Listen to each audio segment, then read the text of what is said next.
I come from the countryside. My name's Bill Carlson. I completed a 2-year program in animal husbandry, and my biggest dream was to run my own feed store and start a family.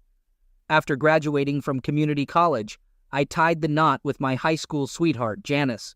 We'd known each other since childhood, and I couldn't picture myself with anyone else. Janice, a lovely brunette, maintained her figure even after having 2 sons. I was proud to call her my wife and was willing to do anything for her. However, Janice struggled with one issue. She envied those who lived a luxurious lifestyle. She enjoyed reading the society pages in the newspaper and subscribed to magazines that showcased the glamorous lifestyle. At the dentist's office, she would flip through car magazines and knew all about luxury cars. She was familiar with various designers and their clothing collections. Her biggest desire was to become someone more prominent, which I couldn't fulfill. So I took a job at a fancy feed store in Omaha that attracted upscale customers. This move brought us closer to the city while allowing me to continue working in my passion. I enjoyed my job and excelled at it, providing personalized service to customers, and was rewarded with flexible working hours. Janice preferred city life over country living and was content for a while. When she decided to join the workforce, we started putting the kids in daycare, which they didn't seem to mind. Janice landed a job at Gilbert Medical, a medical equipment company, where she worked in an office role, enjoying dressing up and meeting people outside the farming community. She became more focused on her career, leaving me to take care of the boys most of the time. I handled dropping them off and picking them up from daycare, preparing meals and getting them ready for bed. I also took on the responsibility of cleaning the house while she focused on perfecting her wardrobe. We saved money each month with the goal of eventually buying my own feed store. Now, even though she was working, it seemed like we couldn't save any money anymore. A chunk of our earnings went to daycare, but most of it was being spent on beauty treatments, nail salons, and pricey clothes. I couldn't figure out why, despite both of us working, our savings were dwindling. Whenever I brought it up, she got defensive and upset, so I stopped mentioning it. Instead, I opened a separate savings account. She started working overtime and receiving private phone calls, becoming less attentive and more distant. She started talking about getting a newer, fancier car, and even mentioned breast implants. I was certain she was having an affair. I might be a simple guy, but I wasn't naive. At that point, I didn't even want to save the marriage. I just wanted to sort everything out and move on before it was too late. It was hard to pinpoint anything because I didn't know her coworkers, but I suspected if something was going on, it was with someone from work. I had a couple of good coworkers, Roy and Freddie, who weren't highly educated but worked hard. Even though I was their boss, I never acted like it, and we all worked together seamlessly. They would be important allies in my plan. I noticed that on Wednesdays, Janice would dress up in fancy lingerie and her best clothes. She started taking longer to get ready for work, which gave me an opportunity to put my plan into action. I informed my coworkers about what was happening, and they agreed to cover for me with deliveries and appointments. I parked near the entrance of the Gilbert Medical Plant parking lot, using the time to catch up on some reading.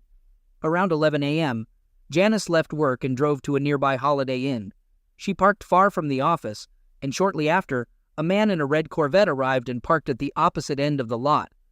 When they both got out and headed to room 117, my suspicions were confirmed. Feeling disheartened and queasy, I left to return to work, needing time to figure out my next move. Before leaving, I vented my frustration by cutting 2 of her valve stems with my wire cutters.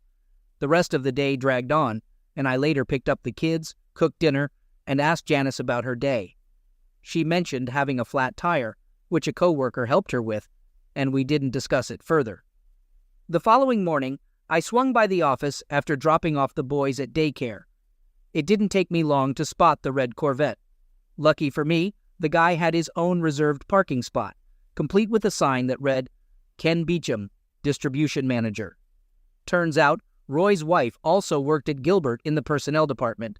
By that afternoon, I had all the scoop on this guy. Most importantly, he was already hitched.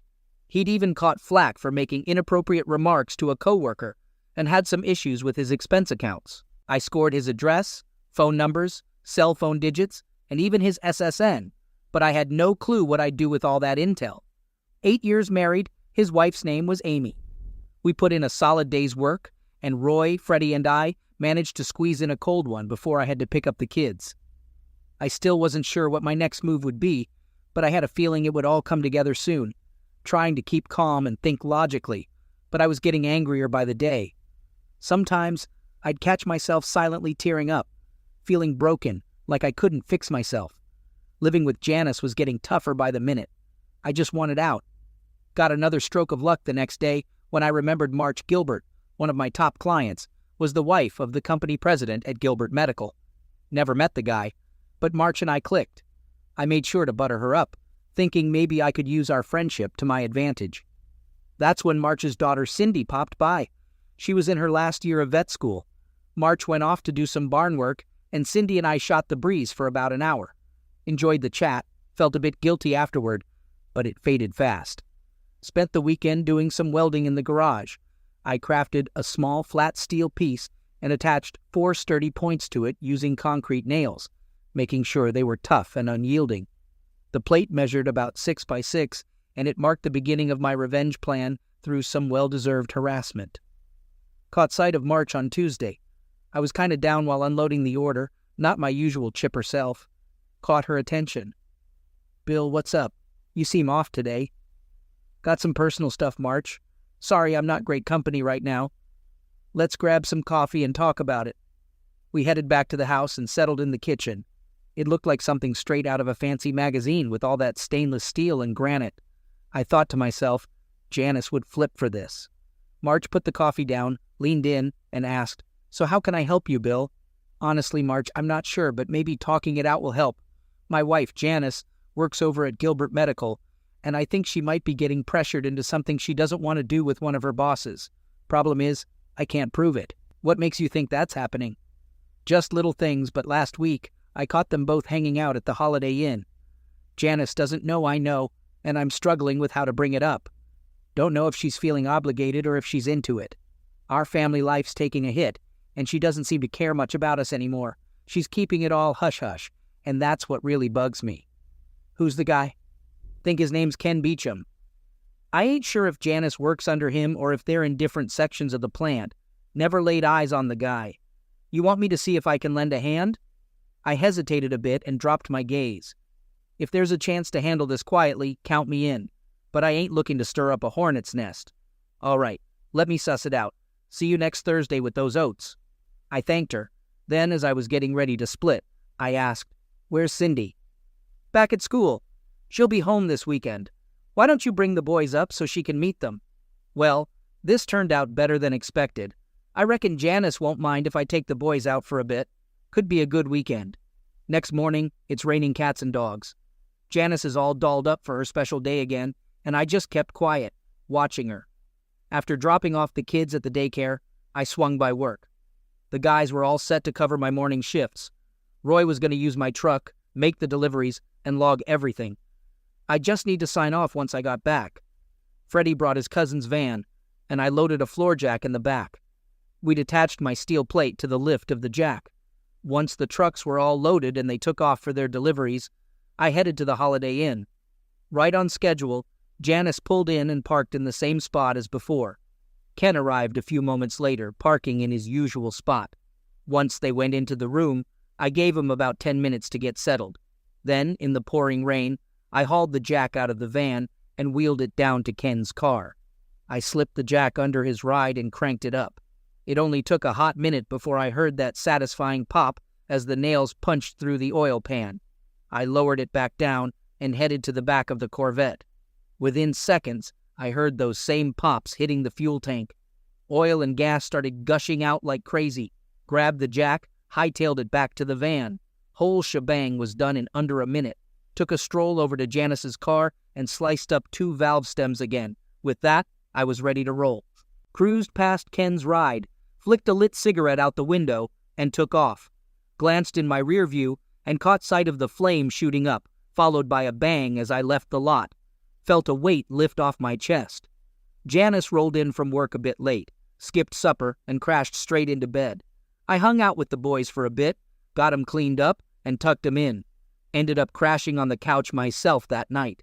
Come morning, Janice stayed in bed while I got the boys sorted for daycare.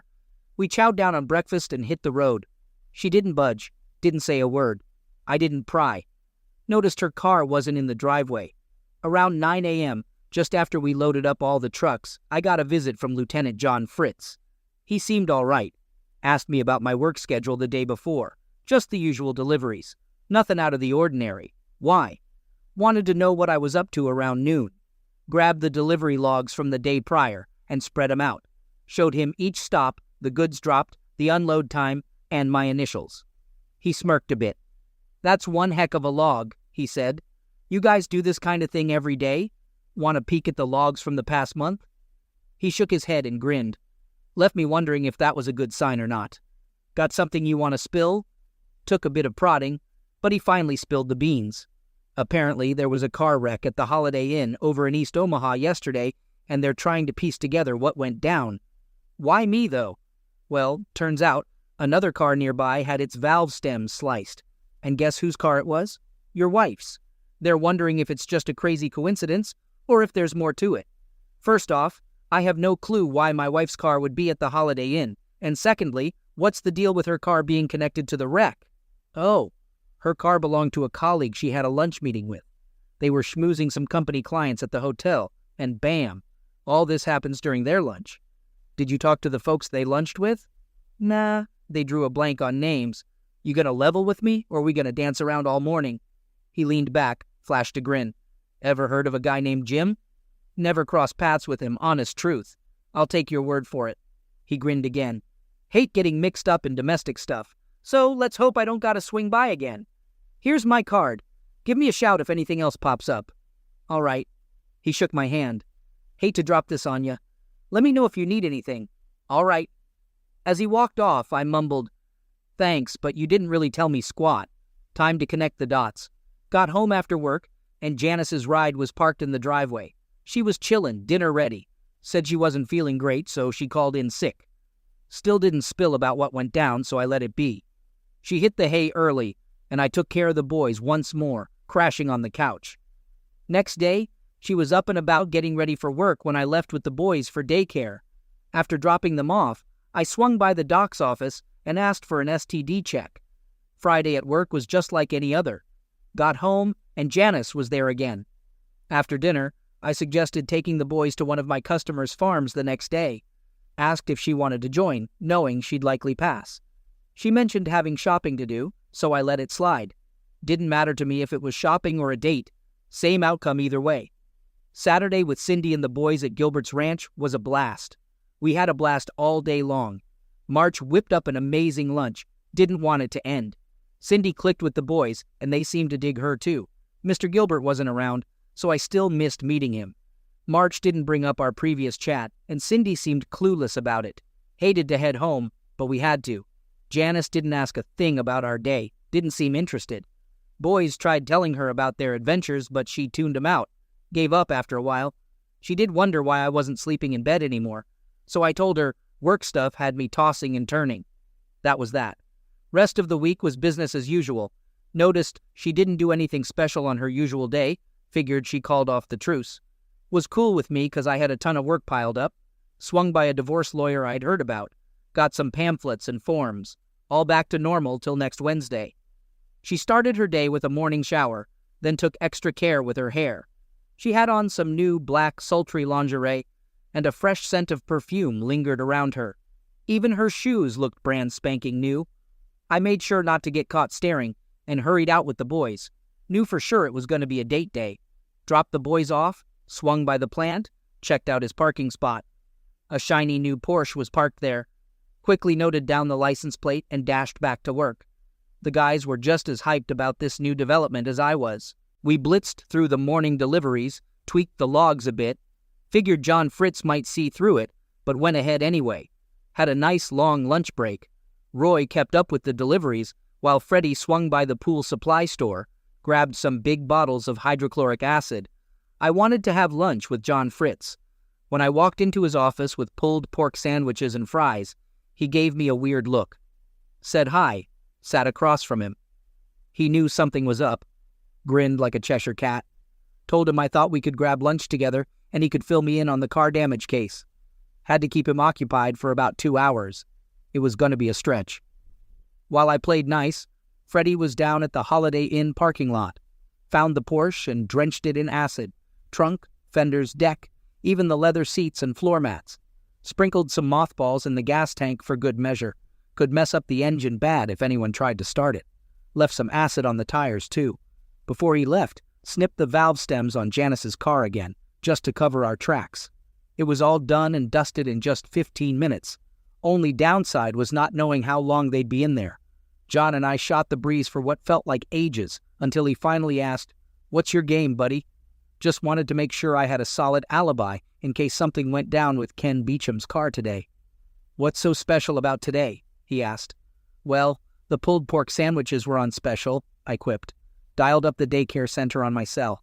"Hey, Carol, it's Bill. Got tied up at work and was hoping you could give Janice a buzz to pick up the boys this afternoon. Thanks a bunch." Gave her Janice's number, extension 117. "Call her ASAP, okay?" John leaned back, chuckling. Those pork sandwiches hit the spot. There was a lull. Then he said, "Should I ring Mr. Beecham and check on his car?" "Why bother?" I asked. "You wouldn't happen to know where I could find him, would you?" I rattled off his cell and the hotel room number. "Take your pick." John put the phone on speaker and dialed the hotel. After a few rings, Ken Beecham picked up, sounding out of breath. "Who's this?" "Detective Fritz here," John replied. "Just wanted to update you. No leads on who messed with your car. Why are you calling me? How'd you get this number?" "I work in law enforcement, Mr. Beecham. Got yourself a new ride yet?" "Yep, just got it." "Why the question?" "Just checking to avoid any repeats of the last time." "Where's the car now? It's parked outside." "Everything all good with it?" "Let me take a look." We could hear Ken rustling around as he peeked out the window at the parking lot. A few mutters later, he got back on the line. "Something seems off. I gotta get dressed and investigate. I'll ring you back soon." "Fair enough. But why aren't you dressed already, Mr. Beecham? None of your business. Gotta go." They hung up, and John shot me a grin. "Satisfied?" "Absolutely." "Well, I gotta head back to the grind. If you need anything, give me a shout." "Sure thing." "Maybe we'll grab lunch again next week." "Hope not. Gotta wrap this up before someone gets hurt." Back to the salt mines I went. Roy had the logs in shipshape, and Freddie had stashed the acid where no one would find it. Tonight at home was bound to be a doozy. Janice scooped up the boys without a word and hit the hay early. Next day, John popped by. He filled me in on the car carnage, mentioning Ken's insurance claim since the Corvette kerfuffle. The car was totaled, setting Ken back over 60 grand. He was still pointing fingers at me, despite John vouching for my whereabouts. Sure, John knew I was involved, but he wasn't about to spill the beans. I never did find out how Janice got her tires fixed. Didn't ask, and no one offered. Since Janice never came clean about the mess, I figured it was time to pull the plug. My STD test came back clean, and I'd kicked off the divorce paperwork with the lawyer. I had this idea to head over to the Gilbert's ranch this weekend with the boys, just in case Cindy showed up. If not, we'd chill with March. But I still hadn't nailed down any solid proof of Janice's extramarital shenanigans. The weekend went smooth. Cindy was there, and the kids were over the moon. We had a blast. Felt like a real family again. We all missed that vibe, big time. Cindy was still clueless about the drama, but at least she wasn't prying. Before I split, March gave me a reassuring pat on the back and said, "Everything's gonna be all right." Then, out of the blue, I got offered this new gig about 100 miles away. More cash, a better gig, and even the chance to buy into the business down the line. It sounded like a dream, except for one hitch. It meant being far from Cindy. Next thing I knew, it's Wednesday, and Janice is all dolled up again. No clue what wheels her new man was rolling, but she was clearly prepping for another rendezvous. I figured they were still hitting up the same joint. I knew I had to do something, but I hadn't really thought it through. Me and the guys were brainstorming when March Gilbert pulls up. She motions for me to hop in, and before I know it, we're at the plant, sneaking in through the back like VIPs straight to Mr. Gilbert's office. March makes the intros. We get coffee, shoot the breeze for a bit, then I finally ask, "What's the deal?" Mr. Gilbert chuckles. "Time to wrap this up." March fills me in on the scoop, says they've done some digging in-house. Once everything's set, we'll hit the ground running. Should have all the dirt you need by day's end. If I do anything to embarrass you, Bill, I'm sorry in advance. Not my intention to step on toes. We shoot the breeze a bit more, and March catches my grin when talk turns to Cindy. I try to play it cool, but I'm pretty obvious. Then the phone rings, and suddenly, everyone's on high alert. What's the word? Got it. Thanks for the heads up. You know what to do now, right? Mr. Gilbert flashed a grin and gave the green light. Okay, everything's set. Let's kick things off. Your wife and Ken are holed up in their usual spot at the Holiday Inn. Ken used a company vehicle to get there, which, by the way, goes against company rules. So we're bringing it back to the plant pronto. Hate to break it to you, but it seems like your wife's got a couple of flat tires again. Seems like it's becoming a bit of a routine. He put the phone on speaker and punched in the room number. Hey, Ken, it's Mr. Gilbert. Sorry to bug you, but we need to have a serious chat. Ken stumbled over his words a bit. Yeah, sure. What's up? How'd you even get this number? That's not the point, Ken. What matters is that our legal team's been tipped off about a possible harassment issue. I need straight answers here, buddy. So listen up. Is there a female employee there with you? There was a pause, some murmuring in the background. Yes, sir, there is. Is she there by choice, or is there any kind of pressure from you? No, sir, not at all, sir. So, it's all consensual? Yes, sir, absolutely. Everything's consensual. Fantastic. Thanks for being straight with me on this. We'll draft up a statement to clear this up. Now, can I speak to the young lady? After some commotion, Janice got on the line. Sir, what can I do for you? Janice, did Ken coerce or threaten you into coming with him? No, sir. He didn't threaten me. That's good to hear. So the closeness was consensual, and you didn't feel pressured at all. Is that right? After a pause and some chatter in the background, Janice spoke up again. Yes, sir. It was consensual. Great to hear. When you and Ken get back to the plant, we'll have those statements ready for you to sign. Ken, can you hop back on? How'd you know my name? Don't sweat it, Ken. Not important. Just head back to the plant so we can square this away with the legal team. He ended the call with a grin. March, why don't you take Bill out for a bite and swing by later? The legal folks should wrap things up by then, and we can all move on with our lives. Lunch was fantastic.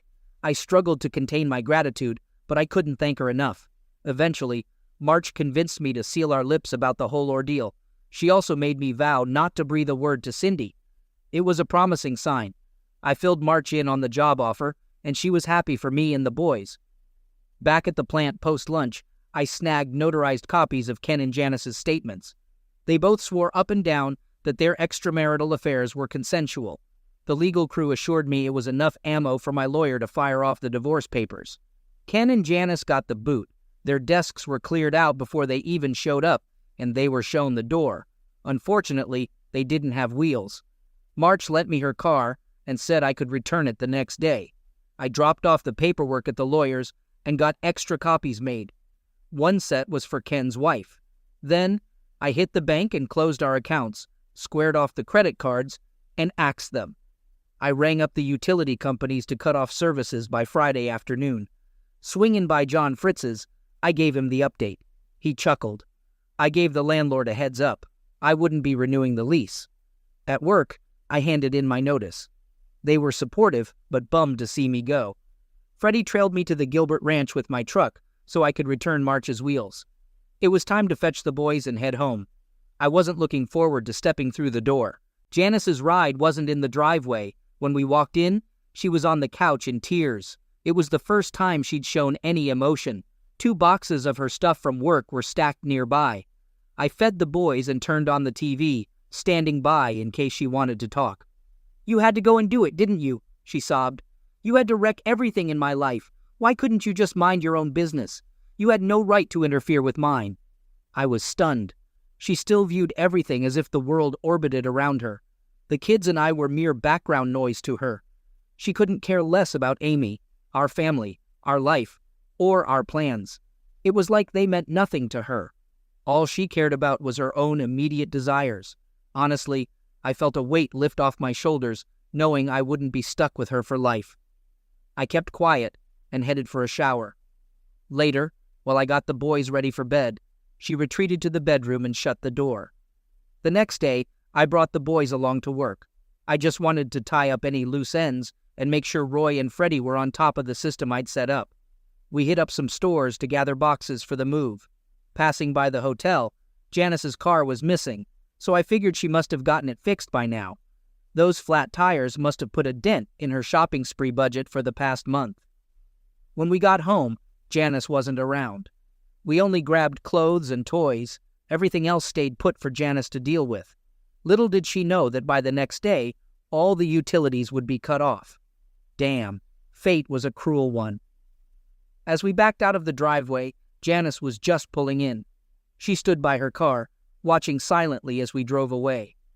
I treated the boys to Chuck E. Cheese and booked a motel for the night. The next morning, I dropped them off at daycare. I handed Carol some cookies and party favors, explaining it was the boys' last day and I wanted them to have a blast with their buddies. Before I left, Carol pulled me aside. "What's the deal with your wife last week?" she asked. I didn't want to pry, but since you're leaving, I'm dying to know. She was furious when I called. She demanded to know where I got that number, and when I told her you gave it to me, she cursed up a storm. When she picked up the boys, she didn't say a word, but her vibe screamed anger. "I owe you an apology, Carol," I confessed. "I kind of put you in a tough spot." You see, Janice was having an affair. She was holed up at the hotel with her boyfriend, and I hoped if I got you to call and break up their little rendezvous, she'd reconsider the whole thing. But it backfired. Instead, she got ticked off at both of us. I'm serving her with divorce papers this afternoon, and right after I pick up the boys, we're hitting the road for a new job.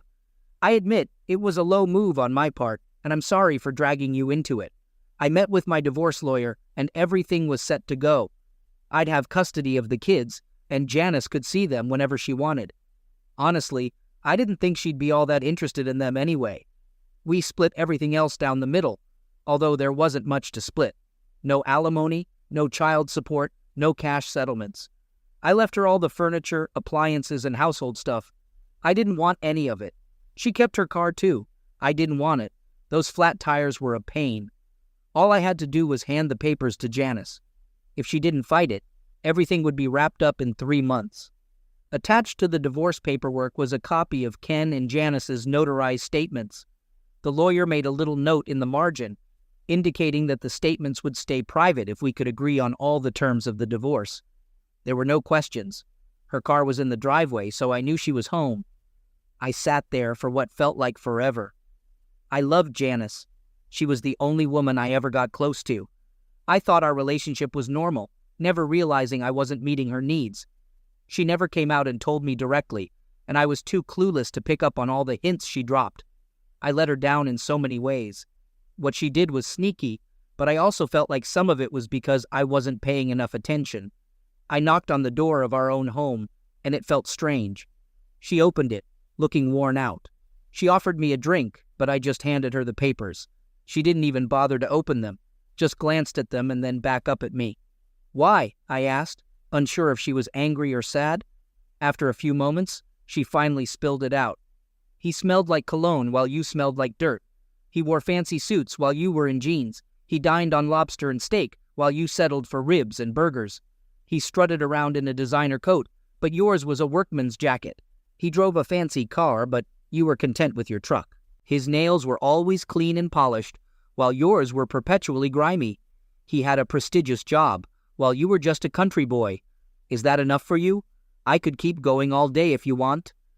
"I was hoping for a life that you couldn't give me," she continued. "I'm sorry we got married, Bill. I married you for the wrong reasons. I thought you could rescue me from my family, but I didn't think ahead enough. I'm truly sorry for that, but I can't change how I feel.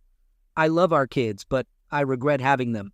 It sounds awful, but I don't seem to have that maternal instinct. I thought finding someone who could fulfill my dreams would make me happy, but it just made me more dissatisfied with where I am now. I owe you an apology. I didn't tell you the truth. I regret not being a better mom to my kids, but I'm not sorry for going after my dreams and searching for something more. What about her spouse? What about your partner? What about your kids? What about your folks?" Her attitude changed instantly. My question seemed to tick her off, and she didn't seem remorseful anymore. "I don't give a damn about any of that stuff," she snapped. "It's my turn now. I want to live the life I've always dreamed of. Having a husband from the countryside and 2 grubby kids who don't lift a finger won't help me get there. I've got your stupid papers. Now just get out so I can move on with my life." Well, that made things simple. I just turned around and walked out. When I picked up the boys, Carol offered to make more calls if I needed. I contacted the utility companies and told them to hold off on disconnecting until the end of the month. I felt a twinge of pity for her, I suppose. The divorce was finalized in 3 months. I never heard a peep from Janice. The attorney said everything went according to plan. My new job was fantastic, though. I missed out on the opportunity to buy into the business, though. Someone else snagged it, along with a chunk of prime land. My boss mentioned they were turning it into a horse breeding farm. My position was secure, but my chance at owning my own place took a hit. 2 weeks later, construction began next to the feed store. We were all curious about what was being built, and eventually, one of the guys asked the site engineer. It turned out to be a veterinary clinic specializing in treating large animals. I found that intriguing, but I shrugged it off as wishful thinking. They managed to erect the entire building in less than 60 days. The new owner was expected to arrive on Saturday. On our way to grab some lunch, the boys and I swung by for a look. I was a bit curious. Out of the blue, both boys started yelling, "Cindy, Cindy!" And lo and behold, there she was, looking better than ever. March was by her side. It turned out Cindy had earned her veterinary degree and had big plans to breed show horses while running the large animal clinic. She was giving the boys a tour of the new place while March and I caught up. We all grabbed lunch together, and Cindy shared her excitement about building a new house on the property so she could be close to her work. The boys and I couldn't wipe the grins off our faces on the way home that evening. Fast forward 5 years, and Cindy was thriving, raising gorgeous horses, while her clinic had become a huge success. Meanwhile, I had just launched my 6th feed store. The boys had 2 little sisters now, and they adored them. Every weekend, my mother-in-law March and Mr. Gilbert would drop by. Funny enough, I never did find out what his first name was. But one person who never showed up to visit the boys was Janice.